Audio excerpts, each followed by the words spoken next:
جیسے کسان اپنی زمین کے اندر ایک بیج کا دانہ ڈالتا ہے اور اس دانے سے ایک پودا نکلتا ہے، اس پودے پہ پھر شاخیں بنتی ہیں، ہر شاخ پر اس کے پھل لگتا ہے، جس طرح ایک دانے سے بہت سارے پھل تیار ہو جاتے ہیں، اسی طرح اللہ تعالیٰ فرماتے ہیں تم میں سے جو شخص بھی مجھے راضی کرنے کے لیے 1 روپیہ خرچ کرے گا، اس 1 روپے کے خرچ کرنے پر میں بھی اس کو اتنا زیادہ ثواب عطا فرماتا ہوں۔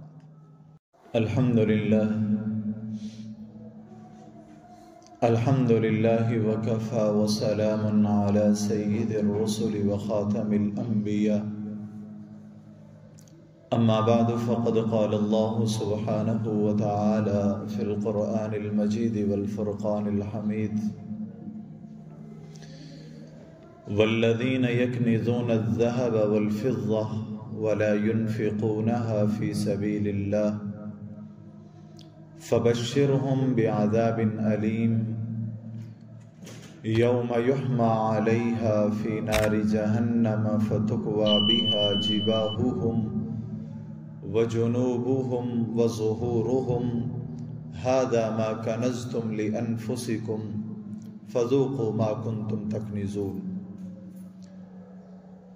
صدق اللہ العلی العظیم وصدق رسولہ النبی الکریم الامین، ونحن على ذلك لمن الشاہدین والشاکرین والحمد للہ رب العالمین۔ یا رب صل وسلم دائما ابدا على حبیبک خیر الخلق کلہم، هو الحبیب الذی ترجى شفاعته لكل حول من الاحوال مقتحم۔ اللهم صل على محمد وعلى آل محمد كما صليت على إبراهيم وعلى آل إبراهيم إنك حميد مجيد۔ اللهم بارك على محمد وعلى آل محمد كما باركت على إبراهيم وعلى آل إبراهيم إنك حميد مجيد۔ میرے واجب الاحترام قابل صد افتخار بزرگان دین، برادران ملت، تمام تر تعریفیں حمد و ثنا کبریائی بڑھائی اللہ وحدہ لا شریک لہ کے لیے ہے، جو تمام کائنات کا مالک و خالق ہے اور اس ساری کائنات کے نظام کو اپنی کامل قدرت کے ساتھ چلانے والا ہے، اور درود و سلام آقا نامدار فخر موجودات سرتاج انبیاء محبوب کبریا جناب محمد مصطفیٰ صلی اللہ تعالی علیہ وسلم کی ذات مقصود و محمود پر جو وجہ کائنات اور منبع ہدایت ہیں۔ سامعین محترم، اللہ سبحانہ و تعالی نے اسلام کی اور شریعت مطہرہ کی جو بنیاد ہے وہ 5 ستونوں پر رکھی ہے۔ شہد اللہ انہ لا الہ الا ہو، اس بات کی گواہی دینا کہ اللہ کے سوا کوئی معبود نہیں ہے، وہ اکیلا تنہا اس ساری کائنات کے نظام کو چلانے والا ہے۔ اقام الصلاۃ، نماز کو قائم کرنا، وآتوا الزکاۃ، اور زکوٰۃ ادا کرنا، وصوم شہر رمضان، اور رمضان المبارک کے بابرکت مہینے کے روزے رکھنا، وحج البیت من استطاع الیہ سبیلا، اور اگر مال و اسباب کی فراہمی ہو اور استطاعت اور طاقت ہو تو پھر حج بیت اللہ کرنا۔ عام طور پہ ہمارے ہاں رمضان المبارک کے مہینے میں زکوٰۃ کو ادا کرنے کا بھی اہتمام کیا جاتا ہے کہ اس مہینے میں مال خرچ کرنے پر ہمیں ثواب زیادہ ملے گا، لہذا ہم اپنی زکوٰۃ رمضان کے مہینے میں نکالتے ہیں تو ٹھیک ہے، اس میں کوئی مسئلہ نہیں ہے۔ زکوٰۃ کو بوجھ سمجھ کر ادا نہیں کرنا چاہیے کہ یہ ہمارے اوپر بوجھ ہے، جرمانہ ہے، ہم زکوٰۃ کیسے ادا کریں یہ نہیں ہونا چاہیے، بلکہ زکوٰۃ کو خوش دلی کے ساتھ ادا کریں، عبادت سمجھ کر شوق اور جذبے کے ساتھ ادا کریں۔ جس طرح رمضان المبارک کے آنے پر اور روزہ رکھنے پر ہمیں خوشی ہوتی ہے، اسی طرح زکوٰۃ کے ادا کرنے پر بھی ہمیں خوشی ہونی چاہیے۔ جس طرح عید والے دن ہم اپنے گھر سے بن سنور کر نکلتے ہیں عید پڑھنے کے لیے، کیوں؟ ہم اللہ کا حکم بجا لا رہے ہیں، عبادت کر رہے ہیں، اس کی خوشی ہے۔ اسی طرح زکوٰۃ اور صدقات واجبہ دینے پر بھی خوشی ہونی چاہیے، دل بوجھل نہ ہو کہ میں کیا کر رہا ہوں، مجھے اپنا مال کیوں دینا پڑ رہا، خوش ہو کر زکوٰۃ دیں۔ اور پھر زکوٰۃ کے ادا کرنے پر اللہ کی طرف سے برکتیں کتنی ہیں، رحمتیں کتنی ہیں۔ اللہ زکوٰۃ ادا کرنے پر اپنے بندوں کو نوازتا کتنا ہے۔ اللہ تعالیٰ قرآن کریم میں ارشاد فرماتے ہیں مثل الذین ينفقون اموالهم فی سبیل اللہ، تم میں سے جو شخص مجھے راضی کرنے کے لیے میری راہ میں مال خرچ کرتا ہے، مثال اس شخص کی ایسے ہے مثل الذین ينفقون اموالهم فی سبیل اللہ کمثل حبۃ انبتت سبع سنابل، جیسے ایک کسان اپنی زمین کے اندر ایک بیج کا دانہ ڈالتا ہے اور اس دانے سے ایک پودا نکلتا ہے، اس پودے پہ پھر شاخیں بنتی ہیں، ہر شاخ پر اس کے پھل لگتا ہے، جس طرح ایک دانے سے بہت سارے پھل تیار ہو جاتے ہیں، اسی طرح اللہ تعالیٰ فرماتے ہیں تم میں سے جو شخص بھی مجھے راضی کرنے کے لیے 1 روپیہ خرچ کرے گا، اس 1 روپے کے خرچ کرنے پر میں بھی اس کو اتنا زیادہ ثواب عطا فرماتا ہوں۔ اور دوسری چیز، جب آدمی زکوٰۃ ادا کرتا ہے تو زکوٰۃ ادا کرنے سے، صدقات ادا کرنے سے آدمی کے مال میں برکت آ جاتی ہے، آدمی کا دل بخل سے پاک ہو جاتا ہے، آدمی بخیل نہیں رہتا، بخل نکل جاتا ہے اندر سے، اور آدمی کو اللہ کا شکر ادا کرنے کا موقع ملتا ہے۔ جب آدمی کسی غریب کے پاس، کسی یتیم کے پاس، کسی مسکین کے پاس جاتا ہے، کسی سفید پوش غیرت مند مسلمان کے پاس جاتا ہے اور جا کر اپنی جیب سے کچھ پیسے نکال کر اس کو دیتا ہے، تو دل کے اندر ایک خیال آتا ہے اللہ کے شکر کا، یا اللہ تیرا کرم ہے، تو نے میرے ہاتھوں کو دینے والا بنایا ہے، لینے والا نہیں بنایا۔ زکوٰۃ ادا کرنے سے اللہ کا شکر کرنے کی توفیق ملتی ہے۔ یہ تو اس کے فوائد ہیں، اور اس کا نقصان کیا ہے؟ والذین یکنزون الذہب، وہ لوگ کہ جو سونے اور چاندی کو جمع کر کے رکھتے ہیں، سب سے بڑا نقصان اللہ کی ناراضگی ہے۔ زکوٰۃ ادا نہیں کریں گے اللہ ناراض ہو جائیں گے۔ آج مجھے اپنے والد کی ناراضگی سمجھ میں آتی ہے کہ میرا باپ مجھ سے ناراض ہو جائے گا، اپنے استاد کی ناراضگی سمجھ میں آتی ہے، اپنے دوست کی، اپنی بیوی کی ناراضگی سمجھ میں آتی ہے، مجھے اور آپ کو اللہ کی ناراضگی کیوں سمجھ میں نہیں آتی؟ کہ میں یہ عمل کروں گا تو اس عمل کے کرنے کی وجہ سے اللہ مجھ سے ناراض ہو جائیں گے۔ فَبَشِّرْهُمْ بِعَذَابٍ أَلِيمٍ، میرے محبوب ان کو دردناک عذاب کی خوشخبری سنا دو، اگر تم اپنے مالوں کی زکوٰۃ نہیں نکالو گے تو میں تمہیں سزا دوں گا، ناراض ہو جاؤں گا تمہارے ساتھ۔ فَبَشِّرْهُمْ بِعَذَابٍ أَلِيمٍ، اور پھر کیا فرمایا؟ یوم یحمى علیہا فی نار جہنم فتکوی بہا جباہہم وجنوبہم وظہورہم، یہ جو تمہارا مال ہے، ایک روایت میں آتا ہے کہ اللہ تعالیٰ قیامت کے دن آدمی کے مال کو ایک سانپ کی شکل دے گا، اور وہ گنجا سانپ آدمی کے اوپر لپٹ جائے گا، اور روایات میں آتا ہے کہ آدمی کے چہرے پر ڈسے گا بار بار، کہا جائے گا کہ ہاں، بلکہ اللہ تعالیٰ اس کو زبان دیں گے اور وہ سانپ بول کر کہے گا کہ میں تیرا وہ مال ہوں جس کو تو دنیا کے اندر سمیٹ سمیٹ کر رکھا کرتا تھا اور اللہ کا حق اس میں سے ادا نہیں کرتا، میں تیرا وہ مال ہوں۔ اور قرآن کریم میں کیا فرمایا؟ یوم یحمى علیہا فی نار جہنم، ہم تمہارے مال کو، تمہارے زیور کو، تمہارے سونے چاندی کو، جو بھی چیز تمہارے پاس موجود ہے جس کی تم زکوٰۃ نہیں دے رہے، کل قیامت کے دن جہنم کی آگ میں ہم اس کو تپائیں گے، اس کو گرم کریں گے، اور گرم کرنے کے بعد تمہاری پیشانی کو داغا جائے گا، تمہارے چہروں پر لگائیں گے۔ کیوں؟ جس وقت تمہارے پاس کوئی مانگنے والا، کوئی فقیر آتا تھا تو تمہارے چہروں پر بل پڑ جاتے تھے، اس لیے آج تمہارے چہروں کو داغا جا رہا۔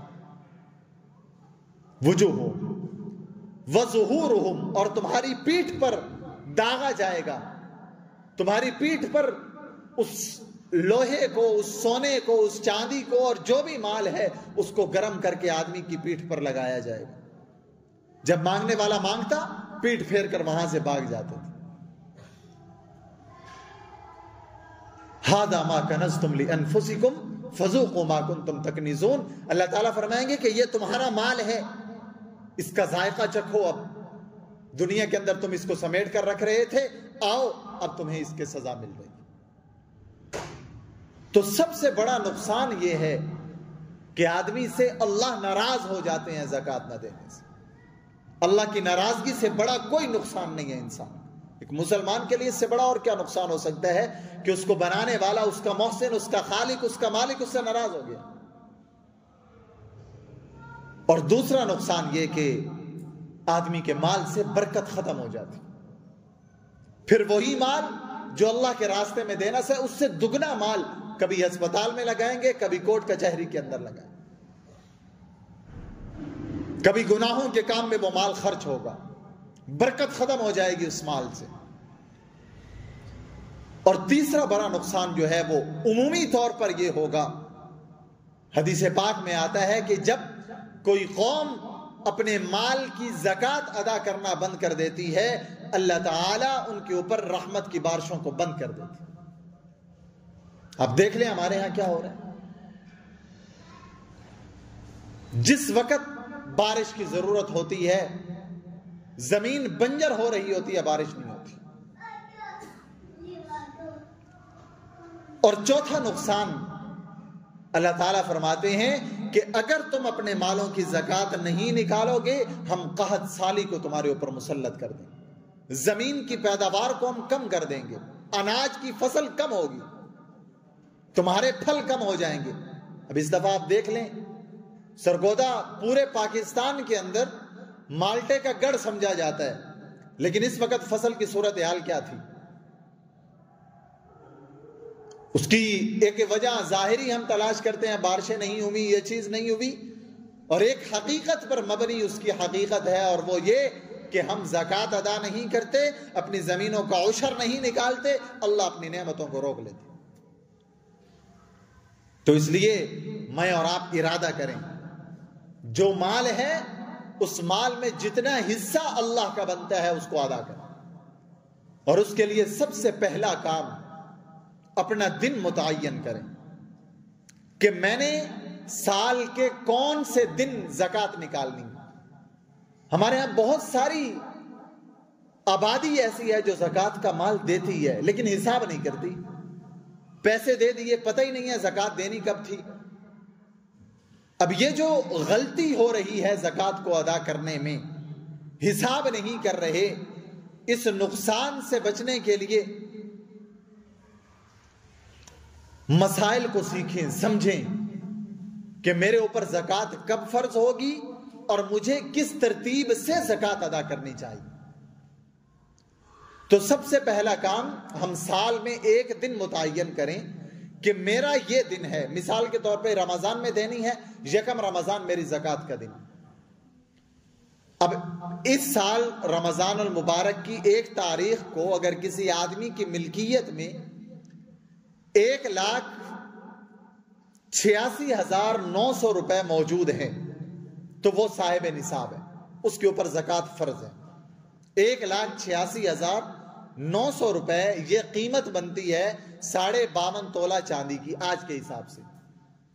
جس آدمی کی ملکیت میں اتنی رقم ہے وہ صاحب نصاب ہے، اور ہم نے دن متعین کیا یکم رمضان المبارک کا۔ اب سال کے دوران میں کبھی مال آ رہا ہے، کبھی بڑھ رہا ہے، کبھی کم ہو رہا ہے، کبھی 1 لاکھ، کبھی 5 لاکھ، کبھی 10 لاکھ، کبھی 20 لاکھ، کبھی زیادہ کبھی کم، یہ چلتا رہا پورے سال میں۔ 28 شعبان المعظم کو اچانک آپ کے پاس 50 لاکھ روپے آ گئے 28 شعبان کو، اور زکوٰۃ کا دن 1 رمضان المبارک، 2 دن کے بعد آپ نے زکوٰۃ نکالنی ہے۔ تو یہ مسئلہ سمجھ لینا چاہیے۔ ہم یہ سمجھتے ہیں کہ جس مال پر سال نہیں گزرا اس مال کی زکوٰۃ نہیں ہوگی۔ ابھی وہ تو 2 دن پہلے میرے پاس آیا، اس کی زکوٰۃ میں کیسے دوں؟ حالانکہ شریعت کے اندر صاحب نصاب ہونے پر سال گزرنا ضروری ہے، ہر مال پر سال گزرنا یہ ضروری نہیں ہے۔ 28 شعبان کو جو رقم آپ کے پاس آئی ہے، اگر 1 رمضان المبارک آپ کا دن ہے زکوٰۃ نکالنے کا، تو اس دن آپ حساب کر کے اس سارے مال کی زکوٰۃ آپ نکالیں گے۔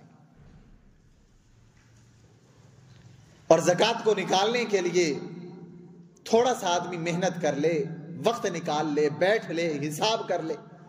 روزہ رکھتے ہیں، صبح سے شام تک تکلیف برداشت کرتے ہیں بھوکا رہنے کی یا نہیں کرتے؟ نماز پڑھنے کے لیے ٹھنڈا موسم ہے، گرم بستر ہے، گرمی ہے تو ٹھنڈے اے سی کے کمرے میں بیٹھے ہیں، وہاں سے ہم نکلتے ہیں، وضو کرتے ہیں، مسجد میں آتے ہیں، نماز پڑھتے ہیں، مشقت برداشت کر رہے ہیں۔ کیوں؟ عبادت کرنی ہے۔ تو زکوٰۃ بھی تو عبادت ہے، اس کے لیے بھی ہم تھوڑی دیر بیٹھیں، حساب کریں۔ ایک کاغذ لیں، اپنے سامنے رکھیں، اور اس کاغذ کے اوپر سب سے پہلے آپ اپنا بینک بیلنس لکھیں، میرے اکاؤنٹس کے اندر کتنی رقم اس وقت موجود ہے۔ وہ بینک کے اندر ہے، وہ ایزی پیسہ میں ہے، وہ جیز کیش میں ہے، وہ موبائل میں ہے، کسی بھی صورت میں بینک بیلنس آپ کے پاس کتنا ہے، اس رقم کو آپ سامنے لکھیں۔ دوسرے نمبر پر نقد کیش میرے پاس کتنی موجود ہے، میری جیب میں، میرے گھر میں کتنے پیسے میرے پاس موجود ہیں، اس رقم کو ہم لکھ لیں۔ اور نمبر 3، میری ملکیت کے اندر سونا کتنا، اس سونے کی مقدار کو لیں، بازار سے سونے کی قیمت معلوم کریں۔ آج کا جو ریٹ ہے 24 کریٹ سونے کا، وہ 3,11,350 روپے، اور جو 22 کریٹ کا ہے اس کا ریٹ آج کا 2,80,477 روپے۔ تو اس کے حساب سے ہم دیکھیں کہ سونا کتنا ہے میری ملکیت میں، 2 تولے ہے، 4 تولے ہیں، 5 تولے ہیں۔ اس قیمت کو ملٹی پلائی کریں اس کے ساتھ، جو اماؤنٹ آپ کے پاس آ رہی ہے آپ کے سونے کی، اس کو سامنے لکھ لیں۔ 3 چیزیں ہو گئی، نمبر 1 بینک بیلنس، نمبر 2 نقد کیش کتنی موجود ہے، نمبر 3 سونا کتنا ہے اور اس کی قیمت کتنی بنتی ہے، اس کو آپ نوٹ کر لیں۔ اور نمبر 4 چاندی کتنی ہے، کوئی انگوٹھی ہے، کوئی بریسلٹ ہے، کوئی کڑا ہے، کوئی بیوی کو گفٹ کیا ہے اور آپ کی ملکیت ہے، اس کو صرف استعمال کے لیے دیا ہے۔ جتنی بھی چاندی ہے اس چاندی کو جمع کریں اور اس کی قیمت کا حساب لگائیں۔ آج کا جو چاندی کا ریٹ ہے وہ 3559 روپے، تو اس کے حساب سے دیکھ لیں کہ میرے پاس چاندی کتنی بنتی ہے، 1 تولے کی یا 1 تولے سے زیادہ ہے، اس کی رقم آپ سامنے لکھ لیں۔ 4 چیزیں ہوگی۔ 5ویں نمبر پر جو رقم آپ نے کمیٹی میں ڈالی ہوئی ہے، آپ نے کوئی کمیٹی ڈالی ہے، ہر مہینے آپ اس کی رقم ادا کر رہے ہیں، جتنی رقم آپ دے چکے ہیں، اگر کمیٹی آپ کی نکل آئی ہے تو علیحدہ مسئلہ ہوگا، اگر نہیں نکلی تو پھر علیحدہ۔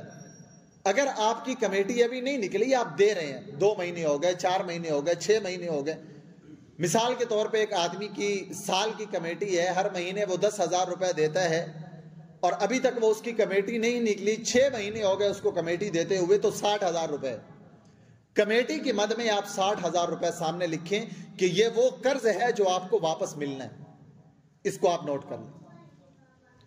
اور نمبر 5 بلکہ نمبر 6، اگر کسی آدمی نے کوئی انشورنس کروائی ہوئی ہے اپنے مال کی، اپنی جان کی، اپنی گاڑی کی، اگرچہ وہ کرانا ناجائز اور حرام ہے، وہ سودی معاملہ ہے، بالکل قطعاً حرام ہے، انشورنس کروانا کسی بھی صورت میں ہو وہ حرام ہے، تو اگر اس نے کروائی ہوئی ہے تو حرام کام ہے، لیکن زکوٰۃ میں اس کا حساب کریں گے۔ جو رقم آپ اس میں دے چکے ہیں اس رقم کو آپ نوٹ کریں۔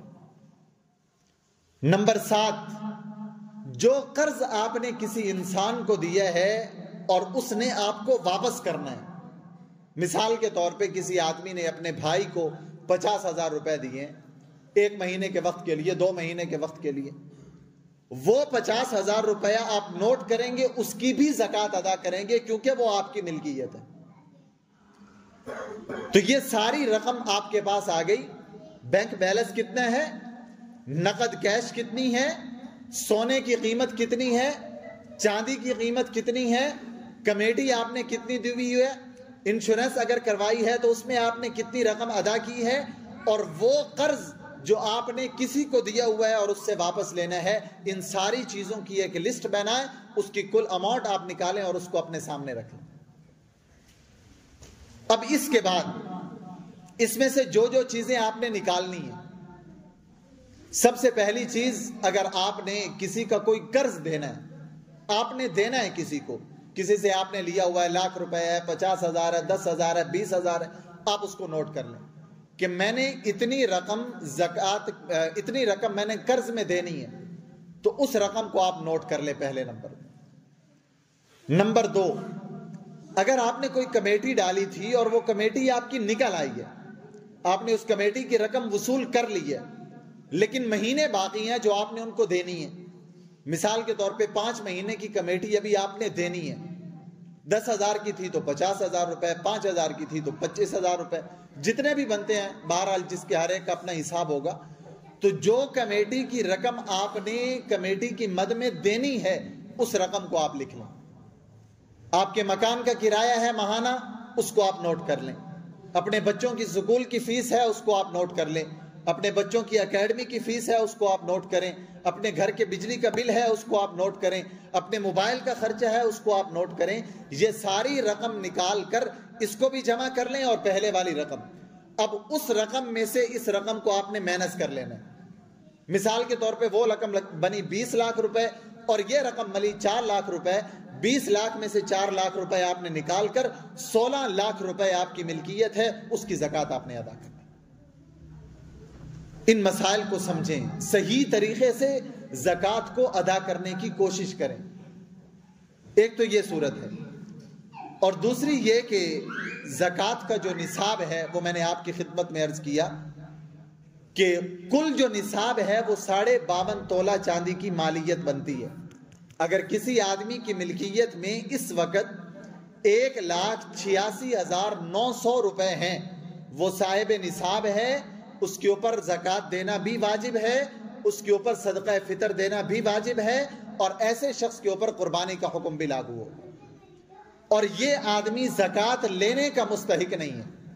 اگر کوئی آدمی اس کو زکوٰۃ دیتا ہے بغیر معلوم کیے ہوئے، تو دینے والے کی زکوٰۃ ادا نہیں ہوگی، اس لیے کہ یہ زکوٰۃ کا مستحق ہی نہیں ہے۔ اس لیے زکوٰۃ دیتے وقت میں اور آپ اس چیز کا خاص طور پر خیال رکھیں کہ جو رقم ہم زکوٰۃ کی نکال کر کسی کو دے رہے ہیں، جس بندے کو ہم زکوٰۃ دے رہے ہیں وہ زکوٰۃ کا مستحق بھی ہے یا نہیں ہے۔ اور اس سے اگلا مسئلہ، جب ہم زکوٰۃ کا حساب لگانے لگیں تو اس چیز کو ہم نوٹ کریں۔ زکوٰۃ آدمی کے اس مال پر لگتی ہے، اگر سونا ہے تو اس پر زکوٰۃ آئے گی، چاندی ہے تو اس پر زکوٰۃ آئے گی، نقد کیش ہے تو اس پر زکوٰۃ آئے گی، بینک بیلنس کی صورت میں ہو یا موجود ہو۔ اور چوتھی چیز جو مال تجارت ہے، جس کو ہم نے بیچنے کی نیت سے خریدا ہے، اس چیز کے اوپر زکوٰۃ آئے گی۔ اگر آپ نے ایک گاڑی خریدی ہے اور اس کو آپ نے بیچنے کے لیے خریدا ہے، آپ نے خریدی کہ میں یہ گاڑی خریدتا ہوں اور اس کو کچھ پروفٹ کے ساتھ بیچ دوں گا، اس گاڑی کی موجودہ قیمت پر زکوٰۃ ادا کرنا آپ کی ذمہ داری ہے۔ آپ نے ایک پلاٹ خریدا اور اس پلاٹ کو آپ نے بیچنے کی نیت سے خریدا ہے کہ کل کو اس کو بیچ دوں گا، اپنے کام آ جائیں گے پیسے، تو اس پلاٹ کی موجودہ قیمت پر، قیمت خرید پر نہیں، موجودہ قیمت پر، آپ نے 5 سال پہلے خریدا تھا، آپ کو 5 لاکھ کا پڑا، آج اسی مکان کی قیمت 50 لاکھ ہے، زکوٰۃ 50 لاکھ کی دینی ہوگی۔ جو اس کی موجودہ قیمت ہے اس کا حساب لگائیں اور اس کی زکوٰۃ دیں۔ ایک آدمی نے ایک پلاٹ خریدا، ابتدا میں اس کی نیت تھی کہ میں اس کو بیچ دوں گا، لیکن اب اس کی نیت یہ ہے کہ میں اس کے اوپر مکان بنا لوں گا، تو نیت کے تبدیل ہوتے ہی وہ زکوٰۃ کی فہرست سے نکل جائے گا۔ اور اسی طرح اگر ایک آدمی کے پاس مکان ہے، رہائش کا مکان ہے، اس کے اندر وہ رہائش رکھ رہا ہے، خواہ وہ 10 کروڑ کا مکان ہے، اس کے اوپر زکوٰۃ نہیں ہے۔ ایک آدمی کے پاس اپنی سواری ہے، وہ 2 کروڑ کی گاڑی ہے اس کے پاس، یا وہ 10,000 کا موٹر سائیکل ہے یا سائیکل ہے، کچھ بھی چیز ہے، جو چیز اس کے استعمال میں ہے، سواری ہے، گاڑی ہے، موٹر سائیکل ہے، کوئی بھی چیز ہے، وہ جتنی مرضی مہنگی ہو، اللہ تعالیٰ فرماتے ہیں میرے بندے یہ تیری ضرورت کی چیز ہے، اس میں سے مجھے اپنا حصہ نہیں چاہیے، اس کے اوپر زکوٰۃ نہیں ہے۔ آپ کے پاس موبائل ہے، جتنا مرضی قیمتی ہے، اس کے اوپر زکوٰۃ نہیں ہے۔ تو جو چیز ضرورت سے زائد ہے اس میں سے اللہ کا حصہ نکالنا، اس میں سے زکوٰۃ ادا کرنا، یہ ضروری ہے۔ تو میں نے جو موٹے موٹے مسائل تھے زکوٰۃ کے وہ آپ حضرات کی خدمت میں عرض کیے ہیں۔ کوشش کریں زکوٰۃ کے مسائل کو سیکھیں، سمجھیں اور صحیح طریقے سے زکوٰۃ ادا کریں۔ ہم میں سے اکثر دوست چلتے پھرتے کبھی کسی کو 100 دے دیا، کسی کو 500 دے دیا، کسی کو 1000 دے دیا اور نیت کر لیتے ہیں جی میں زکوٰۃ کی رقم دے رہا ہوں، حالانکہ اس سے نہ کوئی حساب ہے، نہ کتاب ہے، نہ پتہ میرے پاس مال کتنا ہے، میرے مال پر زکوٰۃ بنتی کتنی ہے، بس ویسے ہی دے رہے ہیں۔ اس طریقے سے زکوٰۃ ادا نہیں ہوتی۔ زکوٰۃ کا حساب کریں، زکوٰۃ کا دن متعین کریں اور اس کے بعد اپنی کل اماؤنٹ نکالیں کہ اتنی قیمت بنتی ہے میری زکوٰۃ کی۔ مثال کے طور پہ کسی آدمی کی 10,000 زکوٰۃ بنتی ہے، اب یہ ضروری نہیں ہے کہ وہ ایک ہی مرتبہ میں 10,000 نکال کر دے دے، وہ بے شک سال کے 10 مہینوں میں ہر مہینے میں 1,000 روپے زکوٰۃ دیتا رہے، لیکن اگلا سال آنے سے پہلے وہ زکوٰۃ بہتر یہی ہے کہ اس کو ختم کر لیں۔ ہر مہینے میں آپ کی سیلری آتی ہے، آپ حساب لگا لیں۔ لوگ یہ سمجھتے ہیں کہ زکوٰۃ دینا بہت مشکل ہے، ہم زکوٰۃ نکالیں گے سارے پیسے ہمیں دینے پڑ جائیں گے، ہم کیا کریں گے؟ بھائی کوئی مشکل نہیں ہے، شریعت نے مشکل کام اپنے احکامات میں شامل ہی نہیں کیا۔